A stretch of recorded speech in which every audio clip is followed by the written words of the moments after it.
In the second special of Attack on Titan Season 4 Part 3, there's no peaceful movement to ease fans into the narrative. The all-encompassing conflict, the war to end all wars, is in full force. Humanity's final stand against the cataclysmic rumbling is the focal point. This catastrophic event involves an army of colossal titans ruthlessly decimating all lives at Eren's command, who was once a young boy witnessing his mother's tragic fate at the jaws of a titan. Now transformed into a titan himself and holding the formidable power of the founding titan, Eren's objective is cataclysmic, which is to bring about an apocalypse that he believes will end the perpetual war afflicting humanity, especially the Eldians. However, his close comrades, including Armin and Mikasa, vehemently opposes this apocalyptic vision. As the battle intensifies, they are determined to seize Eren's ambitions and bring an end to the ongoing turmoil once and for all. In the fierce battleground, Levi fulfills his vote to the commander Erwin by striking down the Beast Titan, also known as Eren's brother Zeke, who inadvertently exposes himself after a conversation with Armin. However, prior to this critical event, Armin's manipulative words leads Zeke to seek the aid of his predecessors in the Titan realm to aid the fight against Eren. This unforeseen assistance turns the tide temporarily, allowing Jin and the Card Titan to obliterate Eren's Titan by detonating powerful explosives, severing Eren's tie with Ymir and causing the sudden cessation of the cataclysmic rumbling. This unexpected halt brings a relief to the remaining humans, particularly to the baby precariously tottered at the edge of a cliff amid the chaos. Meanwhile, the luminescent entity responsible for the Titan's powers desperately tries to reunite with Eren post-explosion. However, a unified effort from everyone thwarts its attempt. Armin, in his colossal Titan form, confronts Eren in a moment of vulnerability, distracting him. During this critical juncture, Mikasa realizes an unconventional positioning of Eren's body within the Titan, not in the usual nape of the attack Titan, but inside its mouth. This revelation forces Mikasa into an agonizing decision she had fervently tried to evade, which is to confront and end Eren's life. So she shatters through the Titan's front teeth, ultimately beheading the man she has cherished throughout her life. In the midst of this heart-wrenching act, before Eren's head is severed, a poignant gaze of profound love passes between them, a silent acknowledgement that this moment was inevitable. As Mikasa kisses Eren post the unthinkable act of beheading him, the juxtaposition of affection and violence strikes a discordant note, amplifying the grim nature of the moment.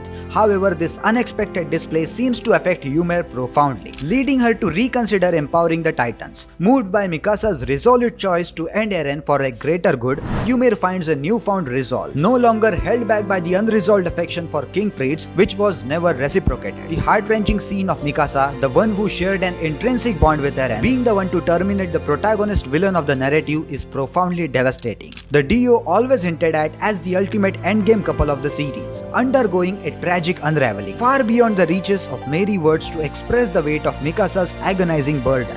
After this battle, it comes to light that Eren had actually communicated with his friends within the enigmatic paths before the fight's conclusion. He explained the reasons behind initiating the catastrophic rumbling. However, he engineered the conversation in such a manner that he ensured his friends would only recollect these discussions after his defeat, withholding these crucial memories until the necessary moment. Upon gaining the immense power, Eren discovers an unforeseen ability to perceive the future, rendering time non-linear for him. This revelation leads him to a chilling realization. In order to safeguard Paradise and alter the world's perception of his comrades as heroes, he must assume the role of a villain. By embracing this villainous persona, he seeks to exonerate the Eldians from their historical transgression in the eyes of the surviving populace, ultimately aiming to end the long-standing racial conflicts that has plagued their existence. In a heartfelt confession, Eren finally admits his long-standing affection for Mikasa, unveiling his genuine emotions. However, this revelation is met with Armin's vehement rejection, manifesting in a punch aimed at a dream version of the Eren that had visited Armin before his demise. Despite the heart-wrenching loss, Mikasa finally finds solace in spending cherished moments with Eren in a picturesque, idyllic cabin. Yet the cruel truth remains. Eren is no more. His life tragically ended by the hands of his beloved. As the present unfolds, the Titan undergoes a permanent transformation back into their human form. However, the surviving humans, plagued by the apprehension, resorts to threats, brandishing guns at the group and demanding proof that they no longer pose a threat. In a display of ingratitude, they exhibit distrust and hostility. Armin, with his diplomacy, manages to defuse the tense situation, persuading them to embrace a ceasefire, ushering a fragile semblance of peace. Mikasa, bearing Eren's severe head, makes a poignant decision to lay it rest beneath the very tree in Shiganshina district where the entire saga unfolded. As she reverently places it, a bird approaches her, delicately adjusting her scarf, a poignant reminder of the same scarf that Eren had bestowed upon her many years ago. It's a poignant moment as Eren's essence seems to reside within the bird, symbolizing his eternal quest for freedom, a concept that he chased throughout his life. However, the concluding revelation paints a grim reality. The world remains ensnared in the clutches of warfare, despite Eren's drastic act of eliminating 80% of humanity in a single cataclysmic stroke.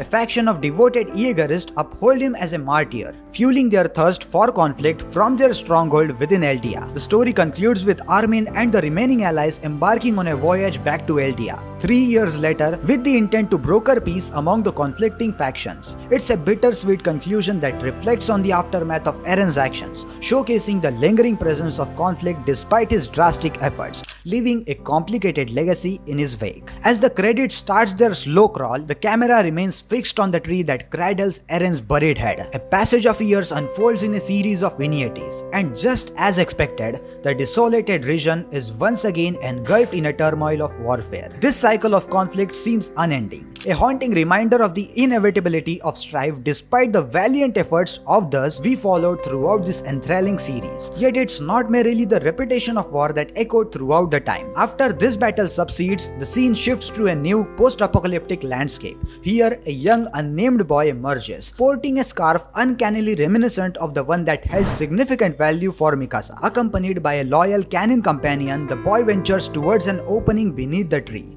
The credit draws to the close with this juncture, leaving the audience with an air of intrigue and uncertainty. For those who might find the ending perplexing or abrupt, the significance becomes clearer when one recalls the ancient tale of Ymir, the founding titan from 2 millennia past. The cyclical nature of the events and the airy parallels offers a thought-provoking closure to the epic saga, leaving much to ponder about the inexorable reputation of history and the cyclical nature of the human conflict. In the era preceding the advent of titans, Ymir existed as a humble farming girl within Eldia. Her life took a stark turn when she fell in love with King Fritz, the ruler who held her people in bondage. Surprisingly, Fritz once granted her freedom, but her escape resulted in grievous injuries. In her search for refuge, Faith leads her to a peculiar tree where a dormant parasite lays in wait. This creature latches onto Ymir's spine, granting her a formidable power of the founding titan. Rather than continuing her fight, Ymir made a pivotal decision of returning to the king, utilizing her newfound abilities to serve him,